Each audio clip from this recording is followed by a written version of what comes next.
ரத்தினவாணி சமுதாய வானொலி வழங்கும்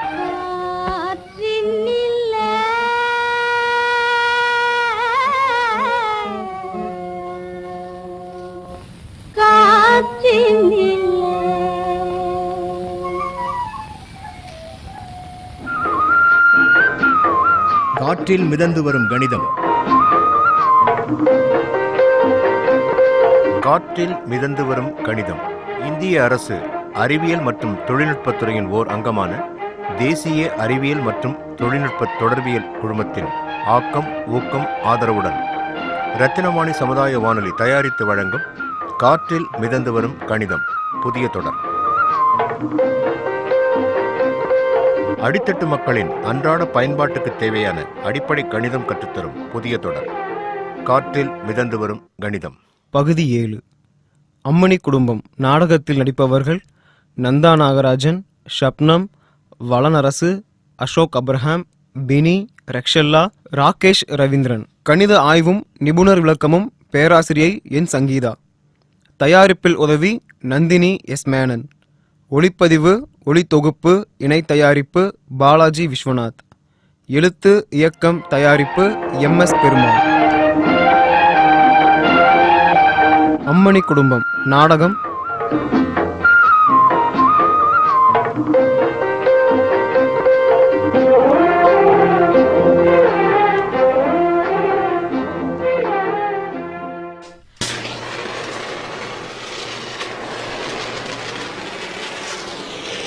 அண்ணே, தண்டவாணி அண்ணே, வந்துட்டியா?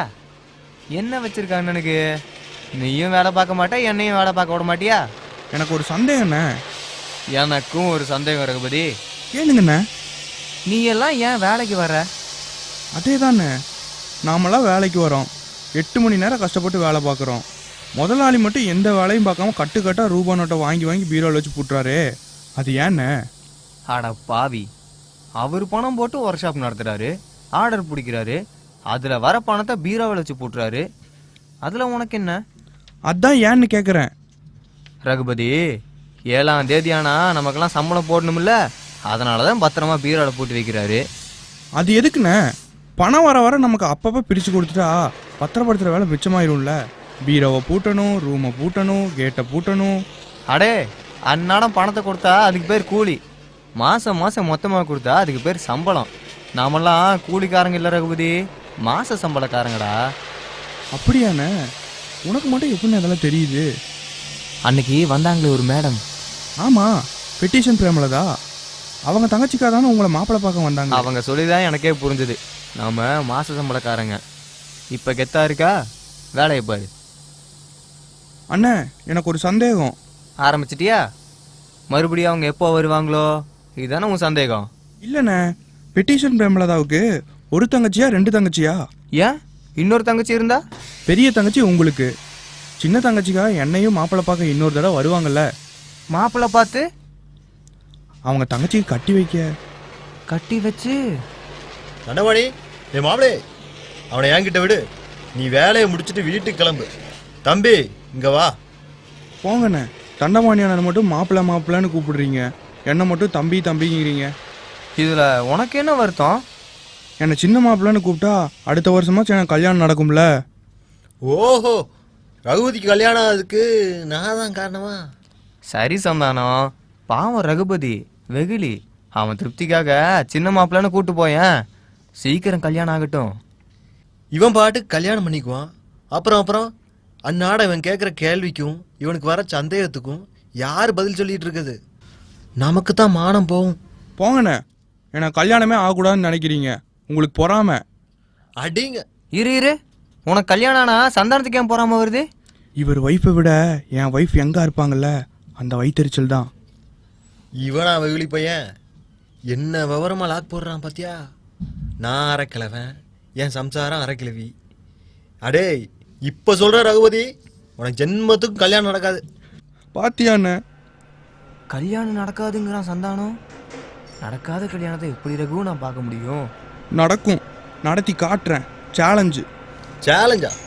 என்கிட்டே வா. தண்டபாணியான கல்யாணத்துக்கு முன்னாடி என் கல்யாணம் நடக்கும். ஏன் ரகுபதி, என் கல்யாணத்துக்கு முன்னாடி உன் கல்யாணம் நடந்தா வரவங்களுக்கு மறைக்காதா? நான் தாலி கட்டுறத எல்லாரும் பார்க்கணும்ப்பா. பக்கத்தில் வேணா மேடை போடு, மேளம் கொட்டு, தாலி கட்டு. கட்டுவானா? கட்டிடுவானா? நான் கட்ட விட்டுருவானோ? பார்க்கலாம் யார் ஜெயிக்கிறாங்கன்னு. மாப்பிளே, என்கிட்ட மோத வேணான்னு சொல்லிவே அவனை. ஏ சந்தானம், அவன் தான் விளையாடுத்தனமாக சவால் விடுறானா, நீயும் சீரியஸாக பில்டப்லாம் கொடுக்குறிய. சரி மாப்பிளே, ஒரு டெஸ்ட் வைக்கிறேன். அதில் பாஸ் ஆகிறானான்னு பாரு, அப்புறம் தான் அவன் கல்யாணம். அவன் அறியா புள்ள. டெஸ்ட்டு அது இதுன்னு ஏடா கூடமா ஏதாவது சொல்லி வைக்காத. ஆணு பொண்ணுன்னு வித்தியாசம் இல்லாமல் எல்லார்கிட்டையும் சந்தேகம் கேட்டுக்கிட்டு அலைவாயுவேன். சேச்சா, சிம்பிள் டெஸ்ட்டு. இப்போ பாரு. நான் எங்கேயாவது ஓடி போயிட்டுமாப்பா? ஏ நில்லு மாப்பிளே, அவனை கூப்பிடு. ஏன் நீங்கள் பேச மாட்டீங்களோ? நீ ஏன் கூப்பிடு. மாப்பிளே, என்ன? ஒன்றும் இல்லை தண்டபாணி. மாப்பிளே, சின்ன மாப்பிளே. என்னையா மாமா, நான் சின்ன மாப்பிள்ளையா? இன்னொரு தடவை அப்படி கூப்பிடுங்க மாமா, ப்ளீஸ் ப்ளீஸ். ஜெயிச்சுட்டடா படவா. எப்படி? எனக்கு ஒன்றும் புரியலையே சந்தானம். மாப்பிள்ளைன்னு கூப்பிட்டா மாமான்னு மரியாதை கொடுக்கணும்னு தெரிஞ்சு வச்சுருக்கான் நம்ம ரகு பையன். மற்றதெல்லாம் தானாக தெரிஞ்சுக்குவான். சின்ன மாப்பிளே, நானே உனக்கு பொண்ணு பார்த்து கல்யாணம் பண்ணி வைக்கிறேன். ரொம்ப தேங்க்ஸ் மாமா. வாங்க மாமா, டீ சாப்பிட போகலாம். நான் கடை வீதிக்கு போகணும் சின்ன மாப்பிளே. போகிற இடத்துல அங்கே ஹோட்டலில் சாப்பிட்டுக்கலாம். தண்டபாணி என்ன, வரேன் தம்பி. நீங்கள் வர வேணாம், என் மிஷினையும் சேர்த்து பார்த்துங்க. நான் மாமாவோட கடை வீதிக்கு போயிட்டு வரேன். ஏத்தம்டா தம்பி உனக்கு. சரி வர மாப்பிள. மாப்பிள சொல்ல மறந்துட்டேன். ஜூலை மாதத்தில் பஞ்சப்படி 7% ஜாஸ்தி ஆகியிருக்காங்களாம். 4 மாதத்து பணம் அரியர்ஸ்லாம் போட்டிருக்காங்க. மறக்காமல் வாங்கிட்டு போ மாப்பிள. அரியர்ஸ் பணம் வந்திருக்குதாக்கு? அதான் மாமாவும் மாப்பிள்ளையும் கடை வீதிக்கு போகிறீங்களாக்கு? போங்க போங்க, நானும் கடை வீதிக்கு தான் வரப்போகிறேன். நீங்கள் எந்த கடையில் என்ன லூட்டி அடிக்கிறீங்கன்னு கையங்களவுமா பிடிக்கிறேன்.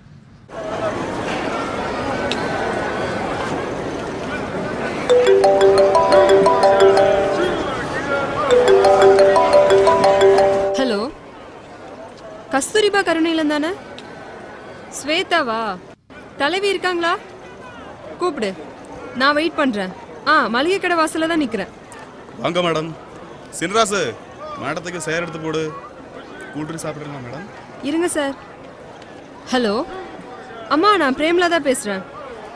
நம்ம கருணை இல்லத்தில் கை குழந்தைங்க இப்போ எத்தனை பேர் இருக்காங்க? ஓ அப்படியா, 6 குழந்தைங்க புது அட்மிஷனா? சரி, அவங்களுக்கு மாதம் மாதம் பால்டின் என் கான்ட்ரிபியூஷன் இருக்கட்டுமா? எனக்கு என்ன பிள்ளையா குட்டியா? யாருக்கு சொத்து சேர்த்து வைக்க போகிறேன்? பச்சை பிள்ளைங்க பசி தீர்த்த புண்ணியமாவது சேரட்டும், நீங்கள் மறுக்கக்கூடாது. சொல்லுங்க மேடம், என்ன வேணும்? குழந்தைகளுக்கு பால் பவுடர் டீன் 5 எடுங்க. சின்ராசு, உள்ள இருந்து ஃப்ரெஷ்ஷாக 5 டின் எடுத்துட்டு வாடா. ஏன் உள்ள இருந்து? இதோ கண்ணாடி அலமாரியில் அடுக்கி வச்சிருக்கீங்களே, அதை எடுங்க. இல்லை மேடம், நீங்களே வாங்க வந்திருக்காங்க. நேற்று வந்த பாக்ஸில் எடுத்து தர. அது வரபடி வரட்டும், அலமாரியில் இருக்க டீன் எடுங்க. சின்ராசு, சீக்கிரம் எடுத்துட்டு வாடா. உங்க தலைக்கு மேலே தானே இருக்கு அலமாரி, முதல்ல அதில் ஒன்று எடுங்க சார். இருங்க மேடம், புது டின் தர. தள்ளுங்க, நானே எடுத்துக்கிறேன். சின்ராசு, தண்டசோறு எவ்வளோ நேரம்டா? எவ்வளோ மாசமாச்சு இந்த பால் பவுடர் வந்து? இல்லை எவ்வளோ வருஷமாச்சு கடைக்காரரே? போன மாதம் வந்ததம்மா. போன வருஷம் வந்தது. எக்ஸ்பைரி டேட் முடிஞ்சே 3 மாசம் ஆகுது. இதுவும் விற்கிறதுக்கு தானே வச்சிருக்கீங்க? இல்லை மேடம், அது விற்கிறதுக்கு இல்லை, அதான் மேலே எடுத்து வச்சுட்டேன். இப்போதானே ஒரு பொண்ணுக்கு ஒரு டின்னை கொடுத்துட்டு காசு வாங்கி கல்லால போட்டீங்க. வர்றப்ப பார்த்தனே சார். அது புள்ள அழுவது சீக்கிரம் கொடுக்குன்னு கேட்டாங்க, அவசரத்தில் கொடுத்துட்டேன். போய் படிக்க தெரியாதவங்க, பார்க்க அப்பாவியா இருக்கவங்க, அவங்க தலையில கட்டுறதுக்காகவே எக்ஸ்பைரியான பால் பவுடர் டின்னை அடுக்கி வச்சிருக்கீங்க. இது சட்ட விரோதம். அந்த குழந்தைக்கு ஏதாவது ஒன்று ஆச்சுன்னா உங்களை சும்மா விட மாட்டேன். ஏற்கனவே ஒரு தடவை வான் பண்ணிட்டு தான் போனேன். அடுத்த டைம் வரும்போது அரசு வாரண்டோட தான் வருவேன். ஏதோ தெரியாமல் நடந்து போச்சம்மா. இப்போ வந்து ஸ்டோக்கில் இருந்து எடுத்து தரேன். ரப்சர் பண்ணாத இடத்த காலி பண்ணு தாயி. நீ காசையே தர வேணாம். இது அடுத்த அஃபென்ஸ். தப்ப தட்டி கேட்டால் லஞ்சம் கொடுத்து சரி கட்ட பார்க்குறீங்களா? இடத்த காலி பண்ணு தாயி. உன் வியாபாரமும் வேணாம், விவகாரமும் வேணாம். அதே தான், இடத்த காலி பண்ணி காட்டுறேன். இனிமே எப்படி இங்கே கடன் நடத்தீங்கன்னு பார்க்குறேன். நிறுத்தம்மா, என்ன பண்ணுவேன்? பெட்டிஷன் எழுதி போடுவேன். அது கிழிச்சு போடுறதுக்கு அங்கெல்லாம் ஆள்கள் செட் பண்ணி வச்சிருக்கு. போமா அவன் வேலையை பார்த்துக்கிட்டு. என் வேலையே இதுதான் சார். நோட்டீஸ் வரும், இது 2வது வார்னிங். கன்சியூமர் கோர்ட்டில் ஃபைன் கட்டிட்டு நியாய தர்மத்துக்கு கட்டுப்பட்டு வியாபாரம் பண்ணுங்க. அப்படி உங்க திருத்திக்கலன்னா கம்பி எண்ண வேண்டியிருக்கும். Be careful. இந்த மாதிரி எத்தனையோ மிரட்டல் பார்த்தாச்சு.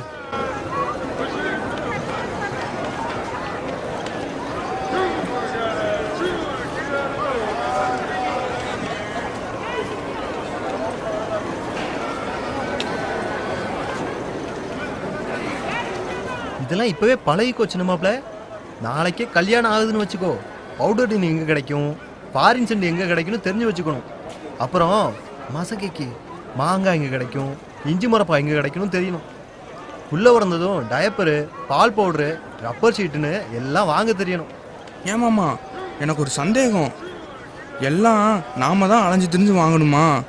பொண்டாட்டியா வரவா அதெல்லாம் வாங்கிக்க மாட்டாளா? அவங்க கடை வீதிக்கு வந்து போய் பழ விடாத மாப்பிள்ள. எது எது என்ன வேலைன்னு தெரிஞ்சு வச்சுக்கிட்டாங்கன்னா அப்புறம் அவன் தனிச்செலவை நீ எப்படி சமாளிப்ப? அவங்க கேட்கறதுக்கு முன்னாடியே வாங்கி கொண்டு போய் போடுறணும். என் வீட்டுக்காரரு நான் கேட்காமலே வாங்கி கொண்டு வந்து குவிச்சிருக்காருன்னு பக்கத்து வீட்டுக்காரிக்கிட்ட ஜம்பம் அடிக்கிறதுக்கே அவளுக்கு நேரம் சரியா இருக்கும். அப்படியா மாமா? இல்லையா பின்ன? மாசத்துக்கு 30 கிலோ அரிசி தேவைப்படுதுன்னு 28 கிலோ தான் வாங்கணும், 30 கிலோன்னு சொல்லணும். அவன் என்ன அளந்தா பார்த்துட்டு இருக்கா? உளுந்த பருப்பு, தோரம் பருப்பு, கடலை பருப்பு எல்லாம் அதே கணக்கு தான். 5 கிலோ வாங்கினேன்னு சொல்லணும், 4 கிலோ தான் வாங்கணும். டிபார்ட்மெண்ட் ஸ்டோர்ஸில் வாங்கவே கூடாது மாப்பிள்ள. அரை கிலோ 1 கிலோன்னு பாக்கெட்டில் போட்டு வச்சுருப்பான். மளிகை கடையில் பொட்டெல்லாம் கட்டி தருவானே, அப்படி தான் வாங்கணும். அப்புறம் பால், தயிர் இதெல்லாம் பாக்கெட்டில் வாங்கவே கூடாது.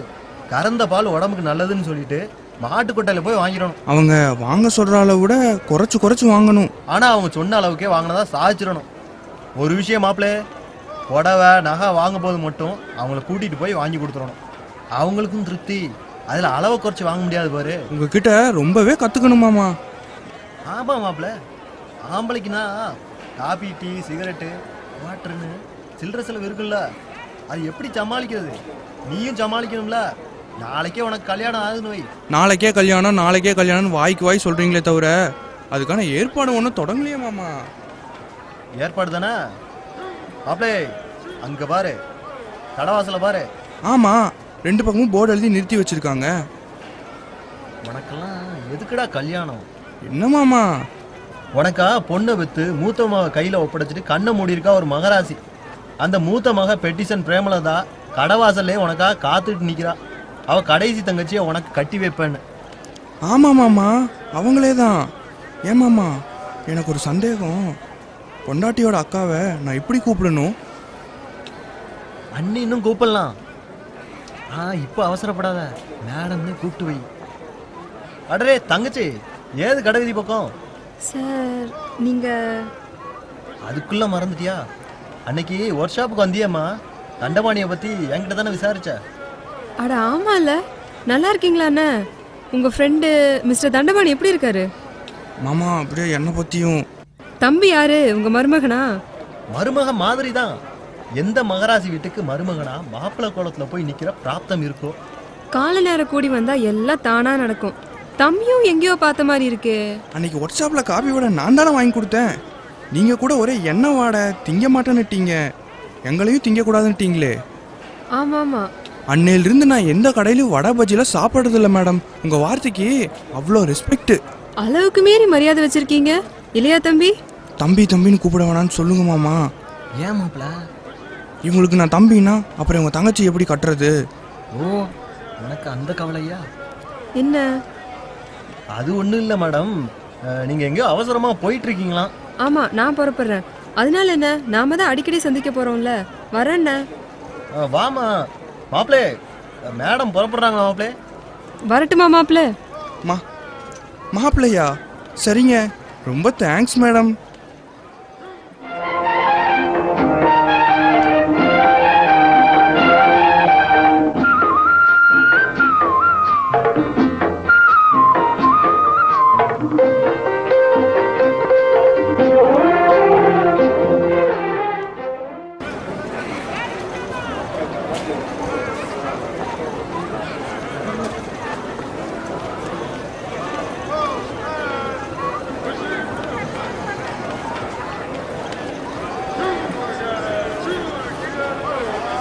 ஏமா, ஏற்கனவே 400 சில்லற பேலன்ஸ் இருக்கு.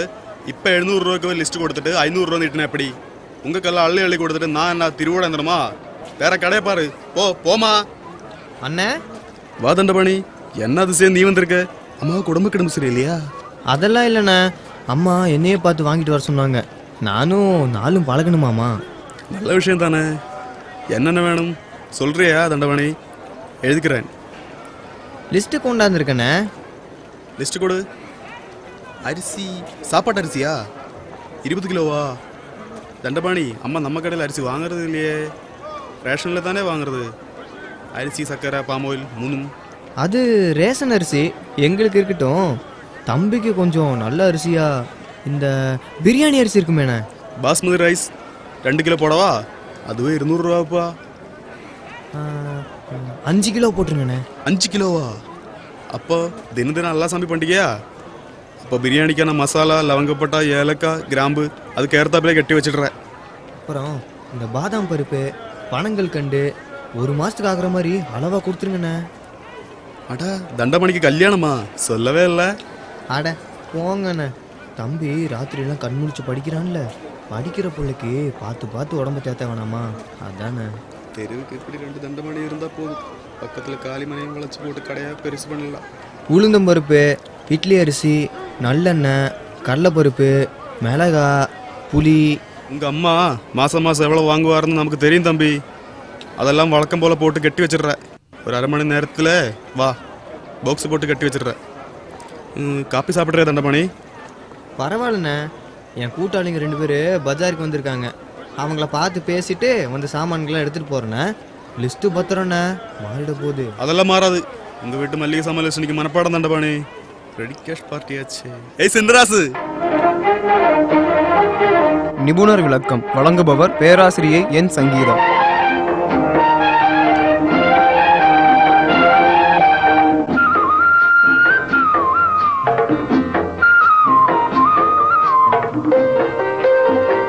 நேயர்களை, எதிர்பாராத இடிமுழக்கம் போல அதிகப்படியான செலவுகள், நுகர்கின்ற பொருள்களின் விலையேற்றத்தில் திணறும் பொழுதுகளில் மனம் உணரும் கணிதத்தை, குடும்ப அட்டையில் கொடுக்கப்படும் கணிசமான விலையையும் கணக்கில் வைத்து இதோ உங்கள் முன் பட்டியலிடுகிறேன். இப்போ ஒரு நடுத்தர குடும்பத்தை நம்ம ரன் பண்ணோம்னா எல்லா நமக்கு குடும்பத்துக்கு தேவையான எல்லா பொருட்களையுமே நம்ம மார்க்கெட் விலையில் வாங்க முடியாது. ஏன்னா பார்த்தீங்கன்னா மார்க்கெட் விலை ரொம்ப அதிகம். நம்ம 10,000 ரூபாய் நம்ம குடும்ப வருமானம் இருக்குன்னா முடிஞ்ச அளவுக்கு அரசு மானிய விலையில் கொடுக்குற பொருட்களை நம்ம ரேஷன் கடையில் வாங்கிட்டோம்னா மீதி மிச்சமான பொருட்கள் வந்து நம்ம மார்க்கெட் விலையில் வாங்கிக்கலாம். நமக்கு ரேஷன் கடையில் என்னென்ன கிடைக்குன்னு பார்த்தீங்கன்னா நமக்கு அரிசி, பாமாயில், சர்க்கரை, மண்ணெண்ணெய், கோதுமை மாவு, இது மாதிரி தரம் வாய்ந்த பொருட்கள் நமக்கு அரசு வந்து நமக்கு மானிய விலையிலேயே கொடுக்குறாங்க. இப்போ அதனோட பொருட்களோட விலைப்பட்டியலை பற்றி இப்போ பார்க்கலாம். என்னென்ன, இப்போ அரிசி 2 வகையாக அரிசி கொடுக்குறாங்க. தரமான அரிசி 20 ரூபாய்க்கு கொடுக்குறாங்க நம்ம ரேஷன் கடையில். நம்ம நடுத்தர குடும்பத்துக்கு மாதத்துக்கு 30 கிலோ தேவைப்படுது. 30 கிலோ தேவைப்படுதுன்னா 1 கிலோ அரிசி 20 ரூபாய்னா 30 கிலோ அரிசி எப்படி கணக்கு போடுறது? 30 பெருக்கல் 20, மொத்தம் 600 ரூபாய் வந்து 30 கிலோ அரிசி. அது கூட பாமாயில், ஒரு குடும்ப அட்டைக்கு 1 லிட்டர் பாமாயில் கொடுப்பாங்க. 1 லிட்டர் பாமாயில் 25 ரூபா. ஸோ அரிசி எவ்வளோ வாங்கினோம்? 600 ரூபாய்க்கு வாங்கினோம், கூட்டல் ஒரு 25. அது போக சர்க்கரை, ஒரு குடும்ப அட்டைக்கு 3 கிலோ சர்க்கரை கொடுப்பாங்க. 1 கிலோ சர்க்கரை 14 ரூபாய் தோராயமாக வச்சுக்கலாம். 13.50 பைசா நம்ம 14 ரூபாய் தோராயமாக வச்சுக்கலாம். 3 கிலோ கொடுக்குறாங்கன்னா அது எப்படி போடலாம்? அதாவது எப்பவுமே பெருக்கல்னா எப்பவுமே அது வந்து கூட்டலினோட மடங்குன்னு சொல்லலாம். அதாவது இப்போ இங்கே என்ன எடுத்துட்டோம்? 3 கிலோ எடுத்துட்டாங்களா? அதாவது 1 கிலோ 14 ரூபாய்னா 14 கூட்டல் 14 கூட்டல் 14, 3 கிலோ, ஒவ்வொரு கிலோவை கூட்டல் நமக்கு 3 கிலோ கிடச்சிரும். ஸோ 14 கூட்டல் 14 28, 28 கூட்டல் 14 42 ரூபா. 3 கிலோ சர்க்கரை 42 ரூபா. கூட மண்ணெண்ணெய், ஒரு குடும்ப அட்டைக்கு எவ்வளோ லிட்டர் மண்ணெண்ணெய் கொடுப்பாங்கன்னா 5 லிட்டர் தோராயமாக கொடுப்பாங்க. 1 லிட்டர் மண்ணெண்ணெய் 13 ரூபாய்னு வச்சுக்கு. 13 ரூபாய் இருந்துச்சுன்னா 5 லிட்டர் மண்ணெண்ணெய் எப்படி போடுவோம்? 5 பெருக்கல் 13, அதாவது 13 கூட்டல் 13, 5 தடவை அதை கூட்டணும். கூட்டினா எல்லாம் ஒரு 65 ரூபாய் வருது. இது கூட நமக்கு குடும்பத்துக்கு தேவையான துவரம்பருப்பு, உளுந்தம்பருப்பு, இது மாதிரி ஒரு 2 கிலோ கொடுப்பாங்க. 1 கிலோ உளுந்தம்பருப்பு, 1 கிலோ துவரம்பருப்பு 30 ரூபாய்னு வச்சிட்டோம்னா 2 கிலோ துவரம்பருப்பு எப்படி போடுவீங்க? 30 பெருக்கல் 2, 30 பெருக்கல் 2 60 ரூபாய். அது கூட கோதுமை மாவு பார்த்தீங்கன்னா 2 பாக்கெட் நம்ம ஒரு குடும்பத்துக்கு வாங்குறோம்னு வச்சிட்டோம்னா ஒரு பாக்கெட் 20 ரூபாய். ஸோ 2 பாக்கெட் 40 ரூபாய் வருது. இப்போ நம்ம ரேஷன் கடையில் என்னென்ன வாங்குறோம்? அரிசி ஒரு 600 ரூபாய்க்கு, பாமாயில் ஒரு 25 ரூபாய்க்கு, சர்க்கரை ஒரு 42 கூட்டல் அது கூட மண்ணெண்ணெய் ஒரு 65 ரூபாய்க்கு, துவரம்பருப்பு, உளுந்தம்பருப்பு இது மாதிரி ஒரு 60 ரூபாய்க்கு, அது கூட கோதுமை மாவு ஒரு 40 ரூபாய்க்கு வாங்குறோம். அதாவது மொத்தம் 832 ரூபா நம்ம வந்து ரேஷன் கடையில் செலவிடுறோம்.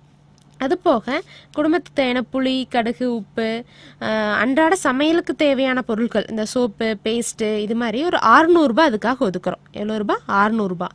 அது போக முட்டை வந்து ஒரு குடும்பத்துக்கு ஒரு 10 முட்டை தோராயமாக நம்ம வாங்குறோன்னு வச்சுக்கலாம். ஒரு முட்டையின் விலை 3 ரூபாய் 50 பைசா நம்ம எடுத்துட்டோம்னா 10 முட்டைக்கு எப்படி நம்ம கணக்கு போடுறது அப்படின்னு பார்த்தோம்னா, இந்த 3 ரூபாயினோட கணக்கு 3 ரூபாய்னா 10 முட்டைக்கு 30 ரூபாய் ஆச்சுங்க. அந்த 50 பைசா எப்படி கணக்கு போடுறது அப்படின்னு பார்த்தோம்னா, 50 பைசா அப்படின்னா ஒரு ரூபாயினோட பாதித்தொகை அப்படித்தாங்க.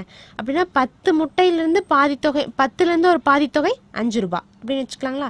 ஸோ 10 முட்டைக்கு 3 ரூபாய்ன்னு போட்டோம்னா ஒரு 30 ரூபாய், 50 பைசா போட்டோம்னா ஒரு 5 ரூபாய், 30 கூட்டல் 5 35 ரூபாய். 10 முட்டைக்கு ஒரு முட்டையினோட விலை 3 ரூபாய் 50 பைசா இருந்துச்சுன்னா 10 முட்டையினோட விலை 35 ரூபாய். அது போக என்ன வாங்குறோம்? ஒரு தக்காளி, வெங்காயம், ஒரு வாரத்துக்கு தேவையான காய்கறி எல்லாம் வாங்குறோம்னு வச்சுக்கலாங்க.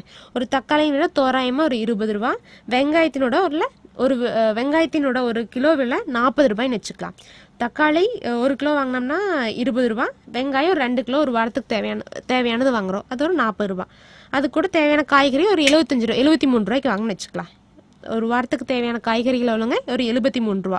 தக்காளி 20 கூட்டல் வெங்காயம் ஒரு 40, ஒரு வாரத்துக்கு தேவையான காய்கறிகள் அதாவது 73 ரூபாய்க்கு வாங்கன்னு வச்சுக்கலாம். ஸோ 20 கூட்டல் 40 கூட்டல் 73 எவ்வளோ ஆச்சுங்க? 133 ரூபா. அது போக இந்த டீ காஃபி தூள்லாம் இருக்குங்களா, டீ காஃபி தூள், அது டீ தூள் பார்த்திங்கன்னா ஒரு வருஷத்துக்கு ஒரு அரை கிலோ தேவைப்படுது. ஒரு நடுத்தர குடும்பத்துக்கு ஒரு அரை கிலோ தேவைப்படுன்னு வச்சுக்கலாம். காஃபி தூள் ஒரு தோராயமாக ஒரு 200 கிராம் வாங்கலாம்னு வச்சுக்கலாம். அது எப்படிங்க அரை கிலோ எப்படிங்க வாங்குறது, அதுக்கு எப்படி கணக்கு போடுறது அப்படின்னு பார்த்திங்கன்னா, 1 கிலோ டீ தூளோட விலை, ஒரு தரம் வாய்ந்த ஒரு டீ தூளோட விலை 300 ரூபாய்ன்னு வச்சுக்கலாங்க. அரை கிலோன்னா 300 ரூபாய். அரை கிலோன்னு என்ன? 1 கிலோவில் அரை கிலோன்னா அதில் பாதி பங்கு 300ல் பாதி பங்கு எப்படி போடுவீங்க? 300 வகுத்தல் 2 போட்டிங்கன்னா அதில் பாதி பங்கு 300ல் பாதி பங்கு என்னங்க? 150 ரூபாய். ஸோ அரை கிலோ டீ தூளோட விலை பார்த்தீங்கன்னா 150.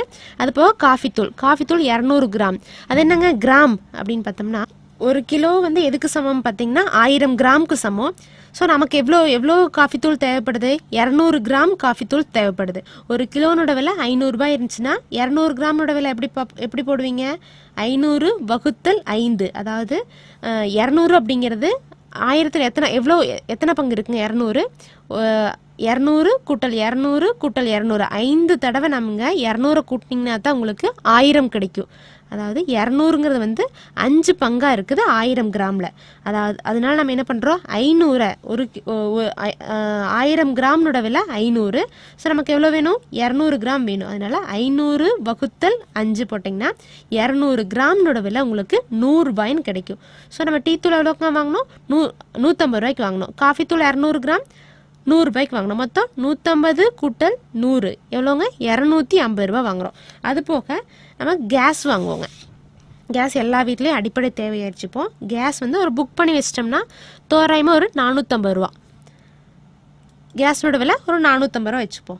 அது போக நமக்கு விருந்தினர்லாம் வருவாங்க. ஸோ நமக்கு நியாய விலை கடையில் வந்து தரமான அரிசி போட்டாலும் நம்ம விருந்தினரை எதிர்பார்க்குற அளவுக்கு நம்மளோட உபசரிப்பு இருக்கணும். அதுக்காக இன்னும் கொஞ்சம் தரம் உயர்ந்த அரிசி வாங்குகிறோம். அது எவ்வளோன்னு பார்த்தீங்கன்னா, மார்க்கெட் விலையில் ஒரு 43 ரூபா அரிசிக்கு ஒரு பொன்னி அரிசி வாங்குறோம்னு வச்சுக்கலாங்க. ஸோ 43 ரூபாய்க்கு வாங்கினோம்னா ஒரு 5 கிலோ தோராயமாக வாங்கி வைக்கிறோம். 1 கிலோ அரிசி 43 ரூபாய்னா 5 கிலோ அரிசி எப்படி போடுவீங்க? 43 பெருக்கல் 5 எவ்வளோங்க? 200 ரூபாய். இப்போ நம்ம மார்க்கெட்டில் என்னென்ன வாங்கினோம்? புளி கடுக்கலை ஒரு 600 ரூபாய்க்கு, அது கூட முட்டை ஒரு 10 முட்டை வாங்கினா அது ஒரு 35 ரூபாய் கூட்டல் ஒரு தக்காளி, வெங்காயம் அது போக ஒரு வாரத்துக்கு தேவையான காய்கறிகள் ஒரு 133 ரூபா. அதுக்கு ஒரு டீ தூள் அண்ட் காஃபி தூள் பார்த்தீங்கன்னா ஒரு 250 ரூபாய்க்கு வாங்கிக்கிறோம். அது கூட கேஸ் புக் பண்ணி வச்ச கேஸ் ஒரு 450 ரூபாய்க்கு வாங்கிக்கிறோம். கூட்டல் ஒரு இந்த விருந்தினருக்காக வாங்கப்பட்ட அரிசிக்கு வந்து ஒரு 200 ரூபாய் ஒதுக்கணும். இது எவ்வளோ ஆச்சுன்னு பார்த்தீங்கன்னா 1668. அது போக நம்ம ரேஷன் கடையில் எவ்வளோ ரூபாய்க்கு வாங்கினோம்? ஒரு 832 ரூபாய்க்கு வாங்கிக்கிறோம். ஸோ 832 நம்ம ரேஷன் கடையில் ஒதுக்குனது. அது போக நமக்கு மார்க்கெட் விலையில் எவ்வளோங்க ஒதுக்கணும்? 1668 ரூபா ஒதுக்கணும். மொத்தம் நமக்கு செலவுக்காக ஒதுக்கப்பட்ட தொகை எவ்வளோன்னு பார்த்தீங்கன்னா 2500 ரூபாய் நம்ம ஒதுக்கியிருக்கோம். நேயர்களே, இன்னைக்கு 10,000 ரூபாய் வருமானம் இருக்கிற குடும்பத்தில் 2500 ரூபா நம்ம செலவு தொகைக்கு ஒதுக்கணும்னா அந்த 2500 ரூபாய் எந்தெந்த வகையில் பிளான் பண்ணி செலவிடணும் அப்படிங்கிறத நம்ம தெரிஞ்சுக்கிட்டோம். அம்மணி குடும்பம் நாடகம் தொடர்கிறது.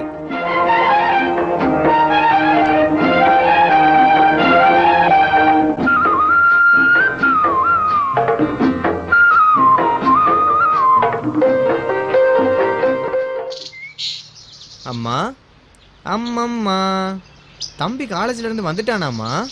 வர நேரம்தான். நீ என்ன இன்னைக்கு சீக்கிரமா வந்து நிக்கிற? காபி டீ ஏதாச்சும் குடிக்கிறியா? தம்பி வரட்டுமா? அவனை ஹோட்டலுக்கு கூட்டிட்டு போய் ஸ்வீட்டு, கட்லெட்டு, ஐஸ்கிரீமு இதெல்லாம் வாங்கி கொடுத்துட்டு உன் பங்குக்கு ஒரே ஒரு காபி வாங்கி குடிச்சிட்டு வர போறியா? உடனே கோவமாமா? நீயும் வா, 3 பேர் சேர்ந்து போலாம். ஏன் காசு துள்ளுதாக்கும்? பஞ்சப்படிமா 4 மாசம் அரியர்ஸ் வந்திருக்கு, 1400 ரூபாய். இந்தாம்மா. நான் சொல்லியிருக்கல, நீயே வச்சு செலவு பண்ணு. கண்ணு, மாசம் எவ்வளவு ஜாஸ்தி வருது? 350 ரூபாமா? மாசம் மாசம் 250 ரூபாய் எனக்கு தரோன்னு கண்டிஷனு போட்டேனே. உன் கையை கடிக்காத மாதிரி மகமாயி காப்பாத்திட்டா. மகமாயியா காப்பாத்துனா? பணம் கொடுக்கறது எங்க முதலாளி. அவர் நல்லா இருக்கணும்னு உன் மகமாயி கிட்ட வேண்டிக்கையன். அது சரி. என்னம்மா யோசனை? அப்பாவை கூட்டிட்டு வரேன்னு போனேன், அப்பாவை பார்க்க முடியலையா? இல்ல வரமாட்டேன்னு சொல்லிட்டாரா? வரமாட்டேன்னு தான் சொன்னாரு. சொன்னா அப்படியே விட்டுற முடியுமாக்கு? இல்ல நான் தான் விட்டுருவனா? அதுக்கு ஒரு வழி வச்சிருக்கேன். சீக்கிரம் கூட்டிட்டு வாமா, அப்பாவை பார்க்கணும்னு மனசு தவிக்குதுமா. அந்த தவிப்பு உங்க ஐயனுக்கு இருக்கணும்ல. அப்படி தவிச்சு துடிச்சு தேடி வந்தாத்தா மறுபடியும் அத்துக்கிட்டு போகணும்னு தோணாது. வரட்டும், அந்த நல்ல முகூர்த்தம் சீக்கிரமே வரும். இல்லனா அவர் எங்க இருக்காருன்னு சொல்லுமா, நானும் தம்பியும் போய் தூக்கிட்டு வந்துடுறோம். நல்ல கதையா இருக்கே. ஏமா என்னையும் தம்பியும் பார்த்தா அவருக்கு அடையாளம் தெரியாதேன்னு சிரிக்கிறியா? இல்ல கண்ணு, அப்பம் பிள்ளைன்னு அடையாளம் தெரியாமலேயே சந்திச்சுக்கிற கொடுமை ராமாயண காலத்துல இருந்தே இன்ன வரைக்கும் தொடருதே. அத நினைச்ச சிரிச்சேன். அப்ப நான் அவன், என் தம்பி குசன். ஆனா உங்க ஐயா ராமன் இல்லையேப்பா. வந்துட்டான் உன் அருமை தம்பி. உருவம் உக்குறம் 2 அப்படியே உங்க ஐயனையே உரிச்சிருக்கு. என்னடா சுபாஷ், வர்றப்பவே இவ்வளவு கோவமா வர? எனக்கு கோவமா இல்லையே. கதவு பொளந்து கீழே விழுகுது, புஸ்தக பை பறக்குது, சூ மூளை மூளைக்கு ஒண்ணுன்னா தெரிக்குது. இதுக்கு பேர் என்னவா? அட இரேம்மா, கோபம்னு தான் தெரியுதுல்ல, அப்புறம் அதை எதுக்கு விஸ்தாரம் பண்ற? அவன் கோபத்துக்கு என்ன காரணம்னு கொஞ்சம் பதமா தான் கேள. நீ ஏன் கேட்டுக்கோ, எனக்கு அதுக்கெல்லாம் நேரமும் இல்ல பொறுமையும் இல்ல. சுபாஷ், கை கால் கழுவிட்டு வாப்பா, வேற ட்ரெஸ் மாத்திக்க, வெளியில போயிட்டு வரலாம். என் கண்ணு இல்ல? இழுத்து வச்சு 4 சாத்து சாத்தாம கெஞ்சிக்கிட்டு இருக்கான். எனக்கு வர ஆத்திரத்துக்கு. அம்மா, உன் கோபம் தீரணும்னா என்ன 4 அடி அடி பட்டுக்கிறேன். அவனை வையாதம்மா, நான் கேட்குறேன். வாடா கண்ணு, ஏன் காலெல்லாம் மண்ணா இருக்கு? வெறுங்காலோட நடந்து வந்தா மண்ணு சேரலாம் படாதா? ஏன் ஷூ என்னாச்சுடா? எத்தனை வருஷம்தான் நானும் உன்னையே சுமக்கிறது. இன்னைக்கு என்னை கையில் தூக்கிட்டு போன்னு 2 அழுதுச்சுக்க, அதனால தான் கையில் தூக்கிட்டு வந்தேன். உன் தம்பி பரதன் பாதுகாப்பட்டாபிஷேகம் நடத்துறான். நல்லாத்தான் பேச கத்துக்கிட்ட. சூ பிஞ்சு போச்சுன்னா 2 ரூபா கொடுத்து தச்சு போட்டுட்டு வந்தாத்தான் என்ன? அன்னாடும் 10 ரூபா கொடுத்து அனுப்புறான்ல என் புள்ள. சம்பாதிக்கிறவன் தான் உன் புள்ள. நான் என்ன சத்திரத்திலேயே கிடந்தேன் நீ இறக்கப்பட்டு என்ன எடுத்துட்டு வந்து வளர்த்துறதுக்கு? பாத்தியாடா அவன் பேசுறத? நீ பேச்ச விடுமா, எத்தனை தடவை தான் அவனும் ஷூவை ரீசோல் பண்ணி போட்டுக்குவான். நீ வாடா சுபாஷ், ஒரு 1400க்குள்ள அடங்குமா? புது ஷூ வாங்கி தரேன். அதானே, 5 நிமிஷம் உன் கையில தங்கலாமா அந்த பணம்? தம்பி தம்பின்னு தாங்குறவாரு, அதத்தான் என்னால தாங்கிக்க முடியலப்பா. இன்னும் எத்தனை வருஷம் இவன் படிப்புக்கும் பவுஸுக்கும் செலவழிக்க போற? இப்பதானம்மா 2வது வருஷம் முடியுது, இன்னும் ஒரே ஒரு வருஷம் படிக்கணும். அப்புறம் அவன் தலையெடுத்துருவான். நீயும் நானும் வச்சுக்கோ வச்சுக்கோன்னு கொடுத்தாலும் கை நீட்டி வாங்குறதுக்கு தன்மானம் இடம் கொடுக்காதுமா. அவன் ஏன் தம்பிமா, இல்லையாடா கண்ணு? ஆமாண்ணே, பிகாம் இன்னும் 1 வருஷம்தான். அப்புறம் அரியர்ஸ்னு ஒரு மேல் படிப்பு இருக்கு, அது அநேகமாக 1 வருஷத்துல முடிஞ்சிடும். அரியர்ஸா? பாத்தியாமா, எனக்கும் அரியர்ஸ் வந்த மாதிரியே தம்பிக்கும் வந்திருக்கு. 1 வருஷம் இல்லை தம்பி, 2 வருஷம் ஆனாலும் இந்த மேல் படிப்பை நீ படிக்கிற, நான் பணம் கட்டுறேன். நீ படிச்சு அந்த அரியர்ஸ்லயும் 1st கிளாஸ் மார்க் வாங்கணும். அண்ணே, அம்மா சும்மா தொணன்னு புலம்பிக்கிட்டே இருந்தா நான் எப்படின்னு நிம்மதியாக படிக்கிறது? அம்மா இனி உன்னை நினைச்சு புலம்ப மாட்டாங்கடா. அப்பா வர போறாருல, அவரை கண்காணிக்கவே நேரம் பத்தாது. ஆமாம், அப்பா வராரு. 3 பேர் படுக்கவே இங்கே இடம் பத்தல, இதில் அப்பா வேறு வந்து சேர்ந்துட்டா நான் எங்கே உட்காந்து படிக்க? பேசாமல் படிப்பு நிறுத்திடுனே. படித்த படிப்புக்கு என்ன வேலை கிடைக்குமோ அதை பார்த்துட்டு நானும் சம்பாதிச்சு போடுறேன். என்ன பேசுற கண்ணு நீ படிக்கிற, பட்டம் வாங்குற, ஆபீசர் உத்தியோகம் பார்க்குற. அண்ணே, என்னால் நிம்மதியாக படிக்க முடியும்னு நினைக்கிற, அதுவும் இந்த வீட்டில். மாடியில் ஒரு ரூம் இருக்குதுல்ல, வீட்டு ஓனர்கிட்ட கேட்குறேன். 200 300 கூட கேட்பாரு, கொடுத்துட்டு போகிறேன். நீ அங்கேயே நிம்மதியாக படி, படுத்து தூங்கு, குளிக்க சாப்பிட அதுக்கு மட்டும் நீ கீழே இறங்கி வந்தால் போதும். மாடி ரூம் உனக்கு தான் சுபாஷ். அவ்வளவு அருமை. மாடி என்ன, உன்னை மடியிலேயே கட்டிட்டு சமைப்பான். நான் பெத்த இந்த பித்துக்குழி. அவன் பணத்திலேயே படிச்சு அவன் பணத்திலேயே வளர்ந்து அவனையே நீ யாருடா என்னை கேட்கன்னு அத்துக்கிட்டு ஓடுவ. அப்படியெல்லாம் என் தம்பி ஓட மாட்டாமா. கண்ணுக்குள்ளேயே நிக்கிற என் தம்பி அண்ணன்னு கூப்பிட்டா அவன் குரல் என் காதல விழுற தூரத்துல தான் கடைசி வரைக்கும் இருப்பான். இருக்கணும், இருக்க வைப்பமா. நேயர்கள் இதுவரை கேட்டது காற்றில் மிதந்து வரும் கணிதம் பகுதி 7.